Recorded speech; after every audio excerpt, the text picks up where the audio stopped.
Summa fihi min da'wa istiqlal wa ru'yatil hauli wal quwwah fi jami'il ahwal ma yastahkiru fi jambih jami'a hadha. Kemudian padanya si hamba pane daripada dakwah istiqlal, punya kebebasan dan melihat hilah dan kekuatan pada seluruh ahwal, itu barang yang memandang rendah atau menganggap remeh pada sisinya si hamba akan seluruh ini. Yang letak baru naik. Kata yang hai bakal nan suluk na cara tengok. Ini cara ilung yang kakak jik lu atu bu kerohan.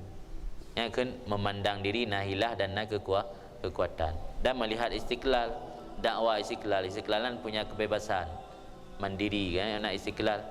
Dan lain kau pekan hana ne beramal laju ne tengah sibuk tak ni dah tunda le. Man tunda ina watai lam, na watai ku tu kro kunan. Nyan nak anggapan lagi nyan membuat kitanya memandang remeh dalam menunda beramal. Bahkan orang manusia le memandang remeh dalam menunda beramal karena mendakwa istiqlal. Mana istiqlal berarti nak kesempatan. Berhailung kan ada terikat ko. Ilung pi igampung behana terikat ulun cip hana riak kerja balung. Minalung wajib mahana pi je terserah baro. Kena kesempatan duk beramal. Anak beramal no pubu inte-inte kena.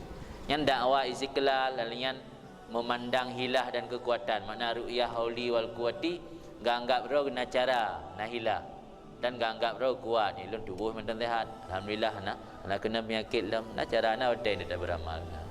Yang dakwah istiqlal melihat hilah dan kekuatan, yang perkara-perkara yang membuat bagaknya menganggap remeh tentang penundaan amal saleh.